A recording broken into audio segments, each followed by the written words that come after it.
ನಮ್ಮ ರೈತರಿಗೆ ನೀರಾವರಿ ಇರೋ ಅಂಥ ರೈತರು, ಪೈಪ್ ಲೈನ್ ಮಾಡಿರ್ತಕ್ಕಂಥ ರೈತರು, ಗೇಟ್ ವಾಲ್ ಇಡ್ತಕ್ಕಂಥ ರೈತರಿಗೆ ಒಂದು ಮನವರಿಕೆ ಮಾಡಿ ಹೇಳ್ತೀನಿ ಅಂದರೆ, ಎಲ್ಲೂ ಪೈಪು ಯಾವುದೇ ಕಾರಣದಲ್ಲೂ ಡ್ಯಾಮೇಜ್ ಆಗದಂಗೆ ನೋಡ್ರಿ, ಒಂದೇ ಜಾಗದಲ್ಲಿ ನಾನು ಎಲ್ಲ ಗೇಟ್ ವಾಲ್ ಸಿಸ್ಟಮ್ ಎಲ್ಲ ಅಳವಡಿಸ್ಕೊಂಡಿದ್ದೀನಿ.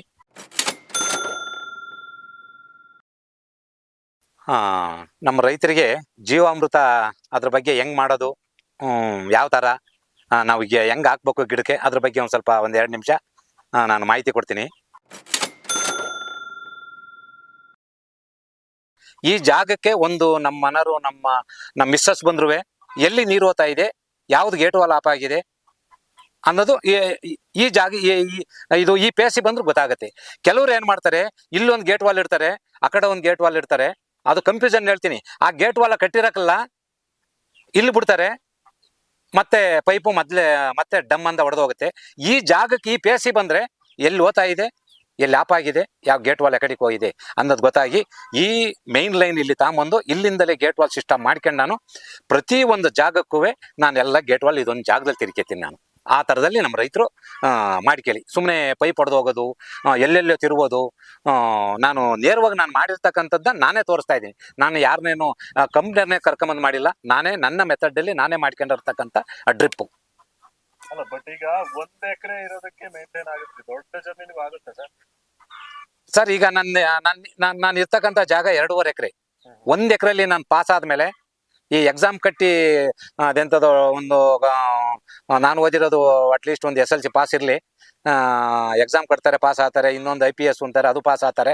ಆ ಥರ ನಾನು ಜಮೀನಲ್ಲಿ ನಾನು 1 ಎಕರೆಯಲ್ಲಿ ಪಾಸ್ ಆದಂಗೆ, ಮತ್ತೆ ಇನ್ನು 20 ಗುಂಟಿಗೆ ಹೋದೆ, ಅದು ಪಾಸ್ ಆದೆ, ಮತ್ತೆ ಇನ್ನೊಂದು ಎಕರೆಗೆ ಹೋದೆ, ಅದು ಪಾಸ್ ಆದೆ. ಒಂದು ಸತಿ ಸ್ಟಾರ್ಟ್ ಮಾಡಿದರೆ 900 ಗಿಡಕ್ಕೆ ನೀರು ಹೋಗುತ್ತೆ. ನಮ್ಮ ಕಂಪ್ನಿ ಆಗಲೇ ಹೇಳಿದ್ನಲ್ಲ ನಾನು, ಆ ಕಂಪ್ನಿ ಇನ್ಲೈನ್ ತಂದು ಹಾಕಿದ ಮೇಲೆ 900 ಗಿಡಕ್ಕೆ ನೀರು ಹೋಗ್ತಾ ಇತ್ತು. ಅದು ಇದು 16 mm. 16 mm. ನಿಮ್ಮ ಒಂದು ಅನಿಸಿಕೆ ಒಂದೇ ಹತ್ರ ಗೇಟ್ ವಾಲ್ ಇಟ್ಕೊಂಡ್ರೆ ನಮ್ಮ ರೈತರಿಗೆ ಗೊತ್ತಾಗುತ್ತೆ.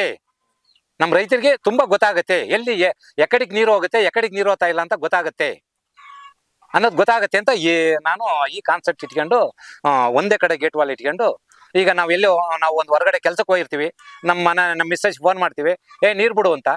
ಆಗ ಅವಳು ಈ ಜಮೀನಲ್ಲಿ ಎಷ್ಟು ಗೇಟ್ ವಾಲ್ ಇದೆ ಅಲ್ಲೆಲ್ಲ ಹೋಗ್ಬೇಕಾಗತ್ತೆ. ಅಲ್ಲೆಲ್ಲ ಹೋಗೋದು ಬೇಡ, ಇದೊಂದು ಜಾಗ ಬಂದ್ರೆ ಸಾಕು. ಅವಳು ಎಲ್ಲಿ ನೀರು ಹೋಗ್ತಾ ಇದೆ, ಎಲ್ಲಿ ನೀರು ಹೋಗ್ತಾ ಇಲ್ಲ ಗೊತ್ತಾಗತ್ತಲ್ಲ.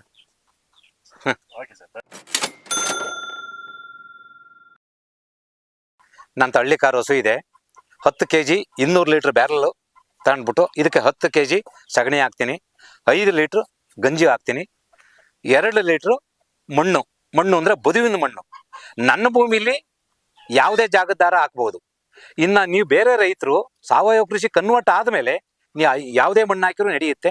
ಆದರೆ ಎಷ್ಟೋ ಜನ ಹೇಳ್ತಾರೆ ಬದುವಿಂದ ಮಣ್ಣು ಹಾಕಿ 2 kg ಇದಕ್ಕೆ, ಮತ್ತೆ ದ್ವಿದಳ ಕಾಂಡದ ಪೌಡ್ರ್ 2, ಅಂದರೆ ಬೇಳೆ 2 ಆಗ್ಬೇಕು ಅಂಥದ್ದು ಪೌಡ್ರ್ 2 kg, ಒಂದು 2 kg ಕಂಟು ಬೆಲ್ಲ, ಅಷ್ಟನ್ನು ಹಾಕಿ ಬಲಮುಂದಗೆ ಸುತ್ತಬೇಕು.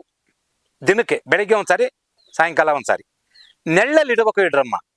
ಇದಕ್ಕೆ ಹೆಸರೇ ಜೀವಾಮೃತ ಅಂದರೆ ಅದೆಂಥ ಅದ್ಭುತ. ಅದು 1 ವಾರದಿಂದ 10 ದಿನ 12 ದಿನ ಆದಮೇಲೆ ಮತ್ತೆ ಗಿಡಕ್ಕೆ ಅರ್ಧ ಲೀಟ್ರ್ನಂತೆ ಹಾಕಿ, ಇಲ್ಲ 1 ಲೀಟ್ರ್ನಂತೆ ಹಾಕಿ ತುಂಬ ಭೂಮಿನ ಫಲವತ್ತತೆ ಮಾಡಿ, ಒಂದು ನೀರು ಕಮ್ಮಿ ಆದ್ರೂ ಆ ಗಿಡ ಹಾಕಿದಂಥ ಗಿಡನ ತುಂಬ ಚೆನ್ನಾಗಿ ಕ್ವಾಲಿಟಿಯಾಗಿ ಇಟ್ಕೊಳತ್ತೆ. ಭೂಮಿ ಹಾಳಾಗಲ್ಲ, ಭೂಮಿ ಫಲವತ್ತತೆ, ಜೀವಾಣುಗಳು ಜಾಸ್ತಿ ಆಗ್ತವೆ. ಈ ಬದುವಿನ ಮಣ್ಣ ಯಾಕೆ ಹಾಕ್ರೆ ಅಂತಾರೆ ಅಂತ ಹೇಳೋದಾದ್ರೆ, ಜೀವಾಣುಗಳು ಬದಿನಲ್ಲಿ ಜಾಸ್ತಿ ಅಡಗಿರ್ತವೆ, ಅದಕ್ಕೆ ಮಾತ್ರ ಬದುವಿಂದ ಮಣ್ಣು ಹಾಕುವಂತ ಅಂತಾರೆ. ಅದರಲ್ಲಿ ನೀವು ಅದು ತಪ್ಪು ಕಲ್ಪನೆ, ನಮ್ಮ ರೈತರು ತಿಳ್ಕೊಬೇಡಿ. ಜೀವಾಮೃತ ಬಗ್ಗೆ ಇಷ್ಟು ನಿಮಗೆ ಮಾಹಿತಿ ಹೇಳಿದ್ದೀನಿ. ಬೇಕಾದ್ರೆ ನೀವು ಅಂಥ ರೈತರು ನಮ್ಮಲ್ಲಿ ಇನ್ನೂ ಮಾಹಿತಿ ತಗೋಬೇಕು ಅಂತ ಅಂದರೆ ಬೇಕಾದ್ರೆ ನನ್ನ ನಂಬರ್ನ ಕೊಡ್ತೀನಿ, ಆ ನಂಬರಿಗೆ ನೀವು ಫೋನ್ ಮಾಡಿ ನಾನು ಎಲ್ಲ ಮಾಹಿತಿನೂ ಬೇಕಾದ್ರೆ ನಾನು ನಿಮಗೆ ಸಲಹೆ ಕೊಡ್ತೀನಿ. ನಾನು ನಂಬರ್ ಹೇಳ್ಬಿಡಿ. 7090824878.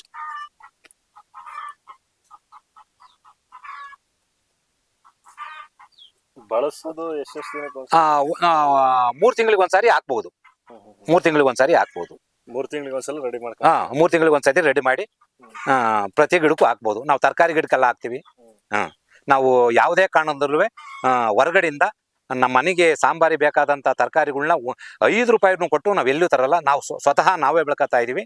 ಅದ್ರ ಬಗ್ಗೆ ನಾವು ತರಕಾರಿಯ ಇನ್ನು ಮುಂದೆ ನಾನು ನಿಮ್ಮನ್ನ ಅಲ್ಲಿಗೆ ಆ ಗಿಡದ ಹತ್ರ ಕರ್ಕೊಂಡೋಗಿ ನಾನು ಹೇಳ್ತೀನಿ ನಾನು ಯಾವ್ಯಾವ ತರಕಾರಿ ಜೀವಾಮೃತ ಎಲ್ಲೆಲ್ಲಿ ಬಳಸ್ತೀರಾ ಸರ್ ನೀವು? ಪ್ರತಿಯೊಂದು ಗಿಡಕ್ಕೂ ಬೆಳೆಸ್ತೀನಿ ನಾನು. ತರಕಾರಿ ಗಿಡ ತರಕಾರಿಗೆ ಎಷ್ಟು ದಿವಸಕ್ಕೆ ಒಂದ್ಸಲ ಬಳಸ್ತೀರಾ? ತರಕಾರಿಗೆ ಆ ಬೆಳೆ ಬಂದಂಗ 1-2 ಸಾರಿ ಹಾಕ್ತೀನಿ ಅಷ್ಟೇ. 1-2 ಸಾರಿ ಹಾಕ್ತೀನಿ. ಜೀವಾಮೃತ ಹಾಕಿದ್ಮೇಲೆ ಕಳೆನಾಶಕ ಏನು ಹಾಕಂಗಿಲ್ಲ. ಕಳೆನಾಶಕ ಜೀವಾಮೃತ ಹಾಕ್ಲಿ ಹಾಕ್ದಲೇ ಇರ್ಲಿ, ಕಳೆನಾಶಕ ಅಂತೂ ಭೂಮಿಗೆ ಸೋಗಿಸ್ಲೇಬಾರ್ದು.